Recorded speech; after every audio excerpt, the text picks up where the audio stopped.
Well, to our fellow Americans, brave warriors, and steadfast allies, good morning. You know, as someone who led troops, led soldiers in the streets of Baghdad and Samarra, Iraq, and who trained counterinsurgents in Kabul, Afghanistan, and who still carries the weight of brothers lost to Iranian terrorist proxies, many backed by the same Iranian regime we're confronting now. This fight, Operation Epic Fury, it hits home. Our generation understands this fight. For 47 years, these barbaric savages in the Iranian regime have murdered our brothers in arms, my guys, your guys, our guys. Through their terrorist proxies and cowardly attacks, now they race toward a nuclear bomb to hold the world hostage. The Iranians have targeted and killed thousands of my American brothers. That race to a nuclear bomb, President Trump will never allow it. Not now, not ever, not on our watch. The mullahs are desperate and scrambling. Like the terrorist cowards they are, they fire missiles from schools and hospitals, deliberately targeting innocents, because they know their military is being systematically degraded and annihilated. Iran's neighbors, and in some cases, former allies in the Gulf, they've abandoned them. And their proxies, Hezbollah, the Houthis, and Hamas, either broken, ineffective, or on the sidelines. Iran stands alone, and they are badly losing.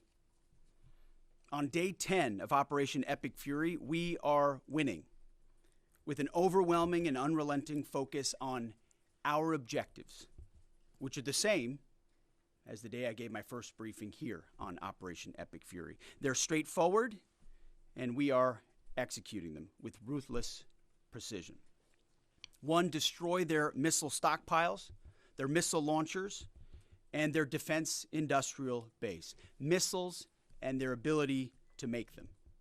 2, destroy their navy. And 3, permanently deny Iran nuclear weapons forever. It's a laser-focused, maximum authority mission delivered with overwhelming and unrelenting precision. No hesitation, no half measures.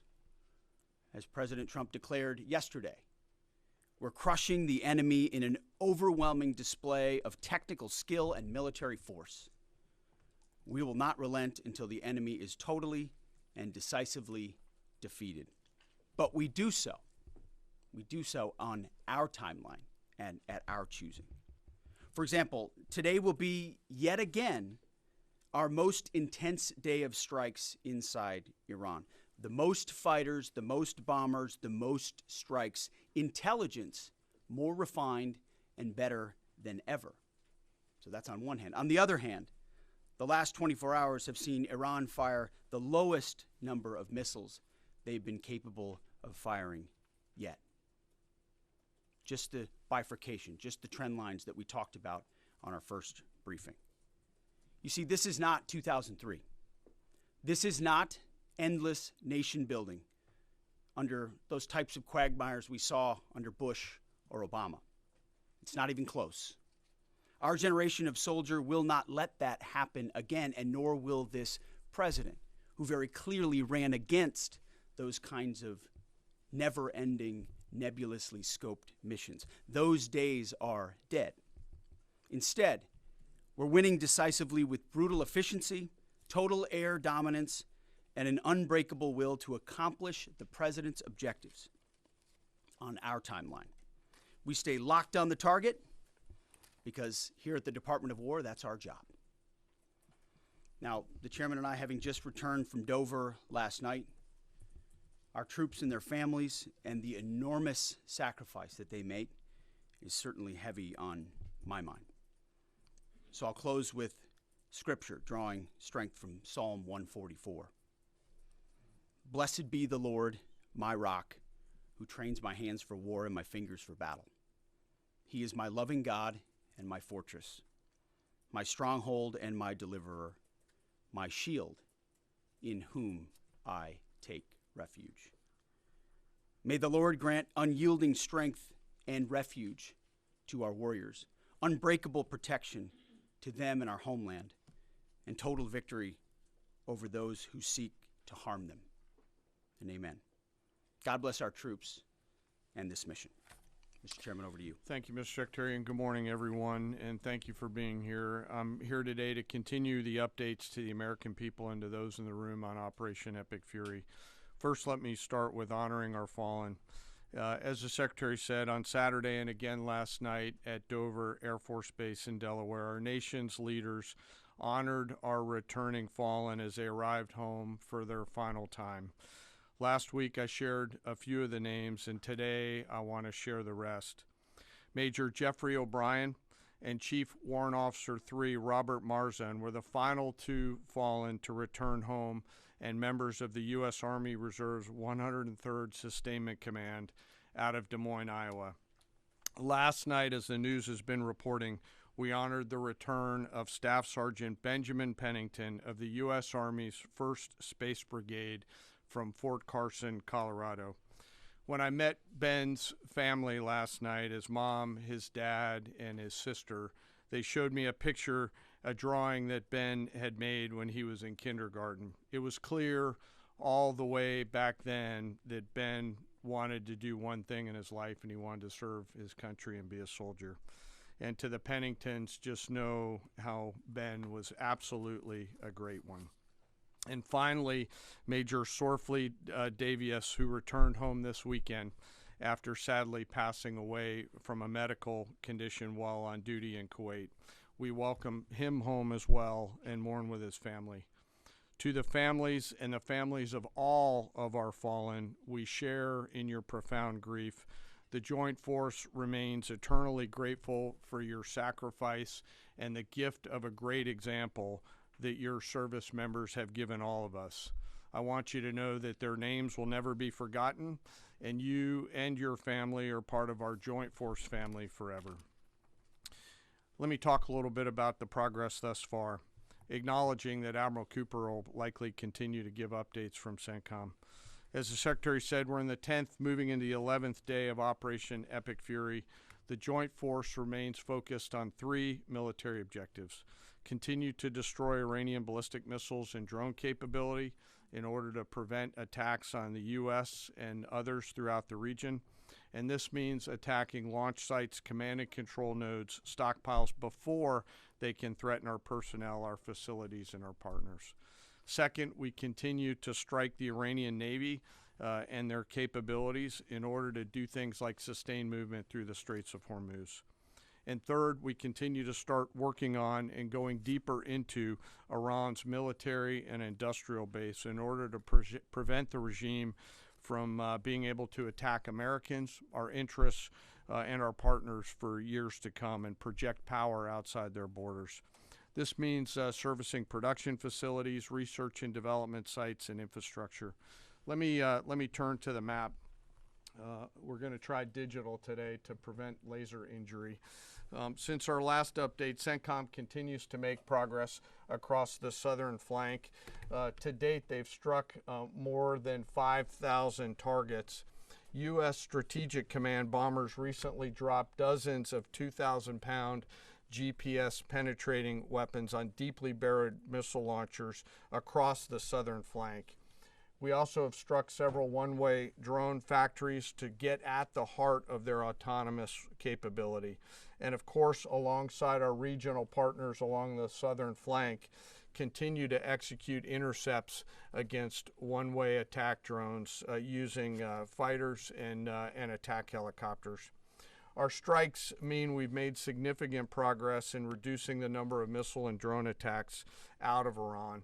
Ballistic missile attacks continue to trend downward, 90% from where they've started, and one-way attack drones have decreased 83% since the beginning of the operation. A testament to our air defenders and our air defense systems, and as I said, our partners in the region continue to do great work as well. Second, we're making substantial progress towards destroying the Navy. In the first 10 days of the conflict, we're more than 50 Iranian naval ships into the campaign using a combination of artillery, fighters, bombers, and sea-launched missiles. As Admiral Cooper noted last Thursday, we struck and sank an Iranian drone carrier ship, and U.S. CENTCOM continues today to hunt and strike mine-laying vessels and mine storage facilities. This work will continue. Third, against our objectives, we've begun to target Iran's military and industrial complex, again, focusing on centers of gravity to get upstream of the shooters out in the field in order to deny them the ability to continue to generate those one-way attack drones. Let me spend a minute talking about the joint force. Across the area of responsibility, this is gritty and tireless work, and I cannot begin to explain how incredibly proud I am of the extraordinary courage, tenacity, and grit and professionalism within the joint force. Last time I had a chance to talk about the Army's incredible logisticians who are out there sustaining the fight. Today I want to highlight a few groups of sailors.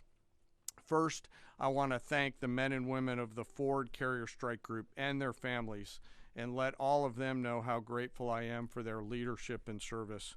The crews on board this strike group have already been endured months at sea only to get their deployment extended. These exceptional Americans, rogered up, all supported by their families, continue to stand the watch, taking the fight to the enemy over and over again, night after night. Aboard ships like the USS Ford and the Abraham Lincoln are a special group of sailors I want to highlight today. These are the men and women, the sailors up on the roof running operations on the flight deck. With an average age of the early 20s, these are the unsung heroes of naval aviation.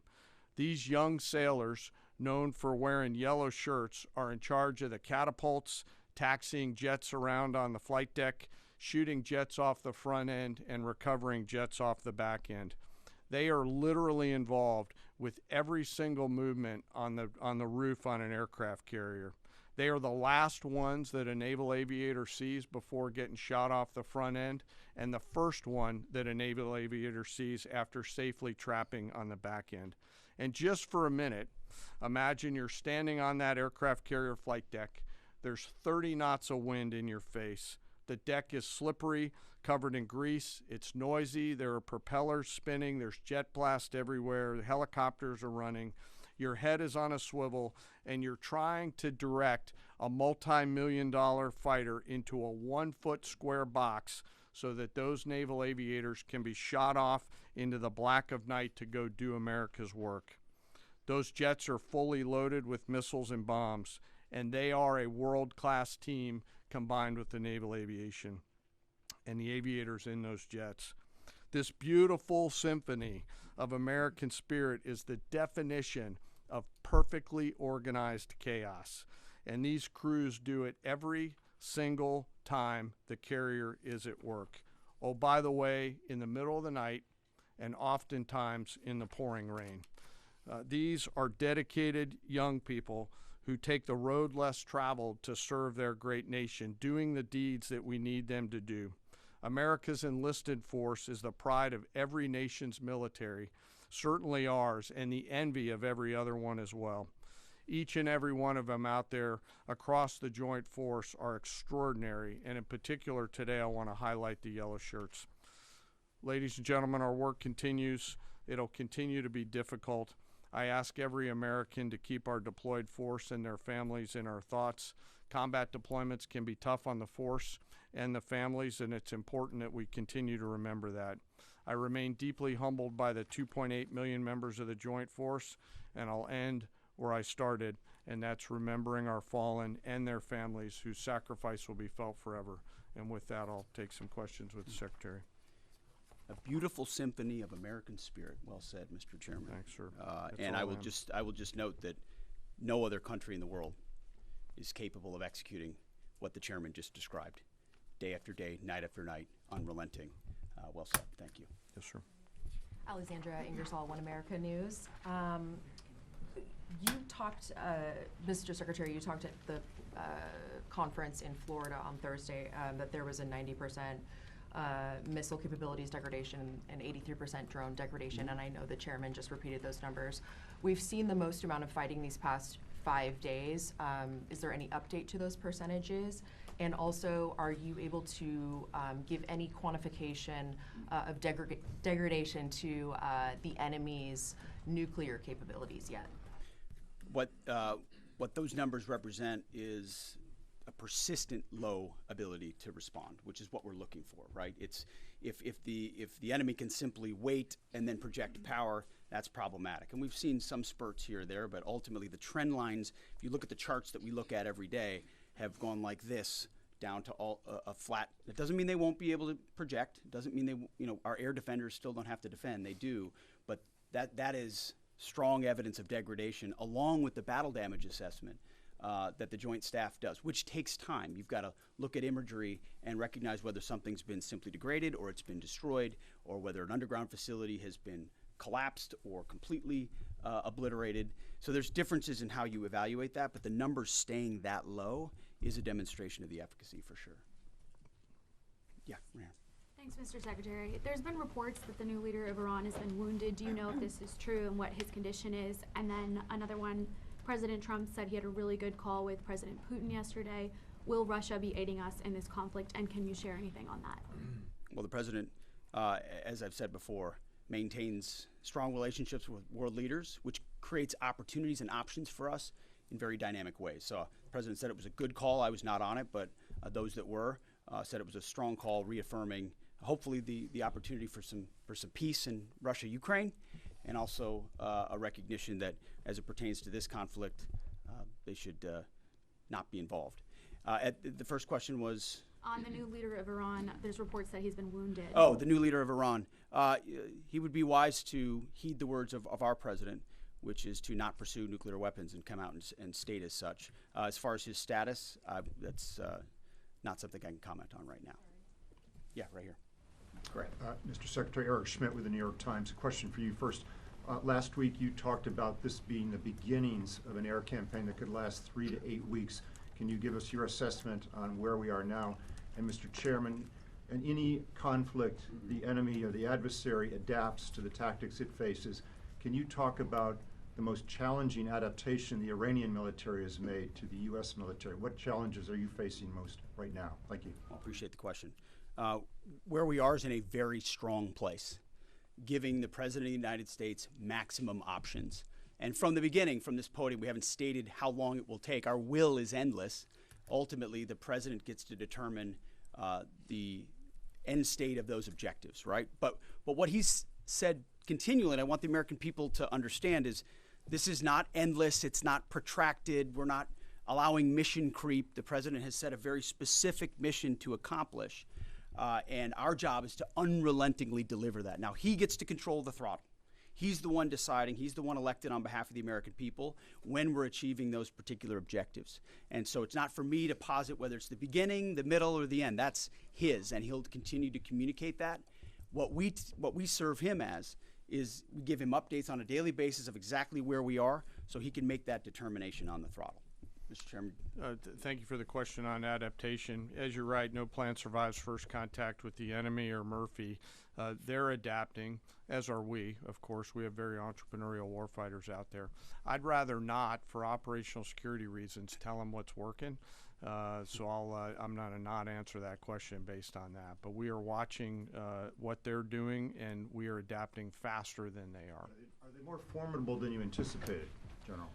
I mean, I think they're fighting, and I respect that, but I don't think they're more formidable than what we thought. Secretary Hegseth, thank you. Jordan Conrad's from the Gateway Pundit. Axios reported, citing U.S. and Israeli sources, that the U.S. was not happy with strikes on 30 fuel depots in Iran. While this is anonymous sourcing, it seems kind of congruent with what President Trump said yesterday, that there's certain spots they don't want to hit relating to energy infrastructure that would take a long time to rebuild.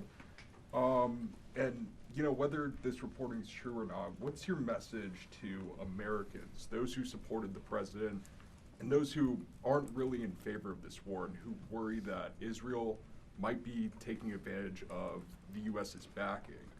And then for Mr. Chairman, for you, I wanted to ask, when you say that we're moving inland, what capabilities does Iran have to shoot down jets over their land? And would that trigger some kind of rescue operation that could risk a bigger ground operation? Well, I would just state by saying Israel's been a really strong partner in this effort. Where they have different objectives, they've pursued them. Ultimately, we've stayed focused on ours. But what Iran has felt is the power of the world's two most powerful air forces. In that particular case, those weren't our strikes or that objective, or that wasn't necessarily our objective. But the president has made it clear to those concerns that we're not getting pulled in any direction. We're leading. The president is leading. He's determining where we want to go, what the outcome will be, what the end state is, with a very keen eye. And I understand those concerns because I've heard from a lot of people who I went through 20 years of those wars myself, worried about getting dragged in, worried about mission creep, worried about nation building or democracy expansion. That's never the perspective the president has pursued on this. Just because previous presidents and previous secretaries have decided to just pour more resources and more people in toward some unguided end state doesn't mean that's the way the world needs to look today. In fact, the American people voted for a different approach. But what the president also stated from the beginning was Iran can't have a nuclear weapon. And it's one thing to say it. It's easy to say. Anybody can say that. I mean, Barack Obama said that. But to do something about it takes courage and resolve. But in that courage and in that resolve, you can also be very scoped in what you're trying to execute to ensure that the sacrifice of Americans, American treasure, American lives, all of those properly meet the objective that you're trying to accomplish. And certainly, as someone I talked out front about what the Iranians have done to our generation, yes, we're clear-eyed about it. But my job is to keep it scoped, given the directive of the president to accomplish the mission. Thank you for the question.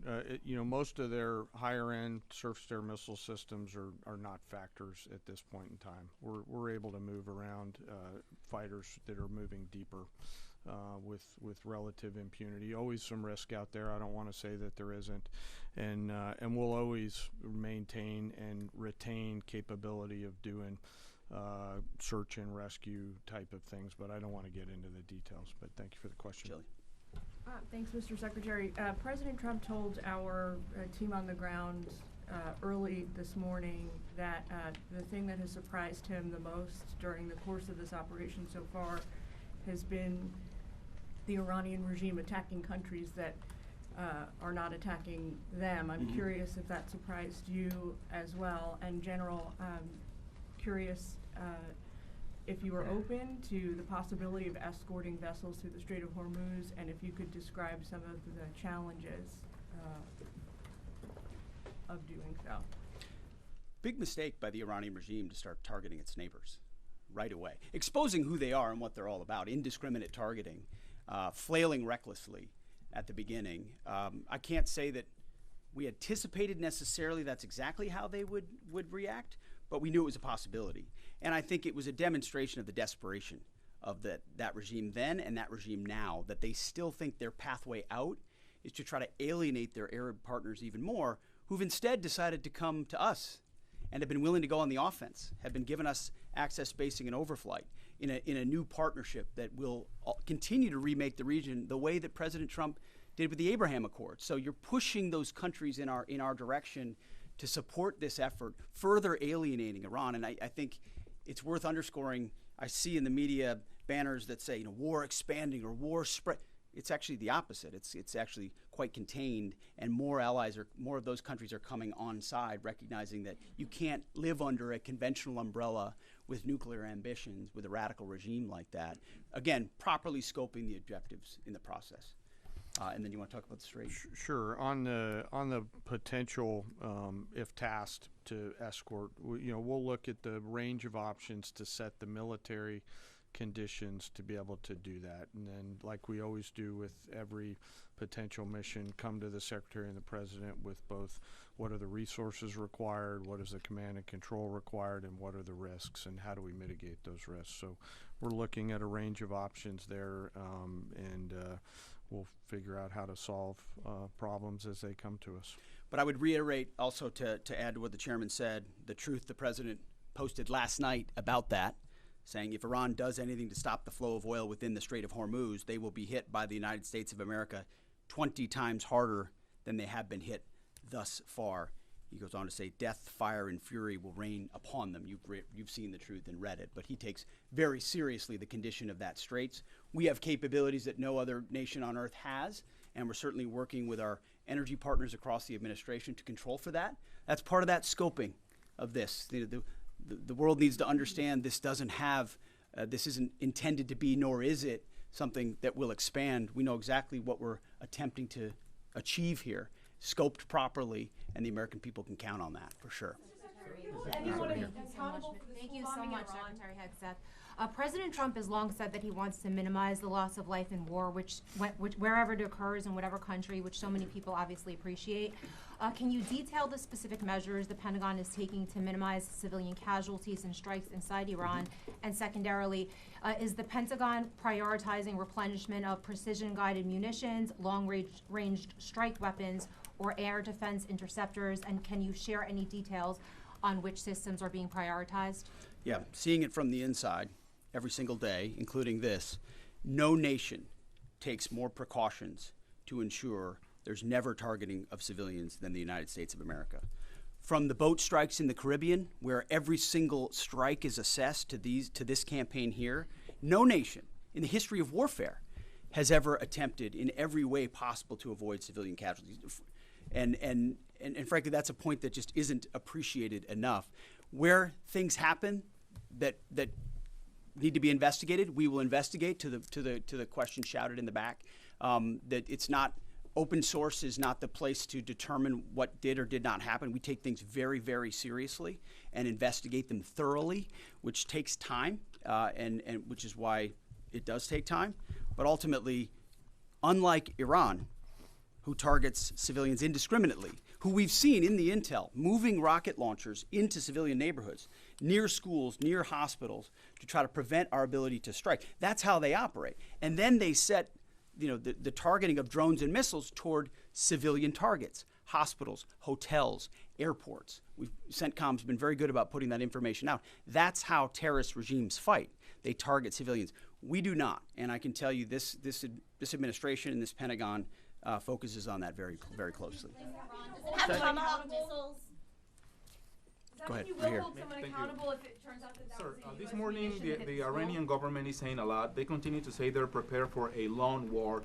If that's the case, what could you tell the American people as far as the steps the Department of War is taking to make sure our troops have the protection and the resources they need as the mission continues?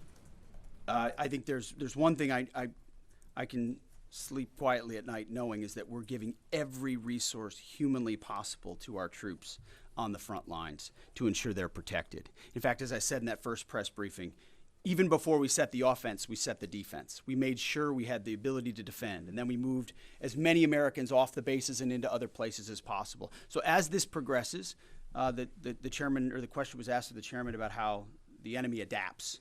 Well, of course, we adapt too in real time. And to watch our warriors iterate on air defense and interdiction, on drones and missiles and how we get after it, it's incredible how they refine the tactics, bring in new assets to find different ways of getting at emerging technologies. So that is one of the things we're laser focused on every day. Yes, we're going on offense more effectively than any country in human history, but we're also ensuring that in every way possible we're defending the best Americans we have who wear our uniform, no doubt. Let's do one more. Thanks, Secretary Hegseth. The president has indicated that maybe the operation will wrap up sooner than he thought it was going to. What's the plan once the U.S. stops military action? Will the U.S. play a role in the aftermath, or will they leave Iran to sort it out? Ultimately, the aftermath is going to be in America's interests, our interests. We won't live under a nuclear blackmail scenario of conventional missiles that can target our people, which is why the objectives have been scoped from the beginning. Missiles, missile production, a defense industrial base, Navy, all in service of ensuring they don't have nuclear power projection capabilities. That's what matters to President Trump. That's what matters to the American people. And ultimately, that's why we're so laser focused on ensuring those objectives and those objectives alone are met. Thank you. I appreciate it. Thank you.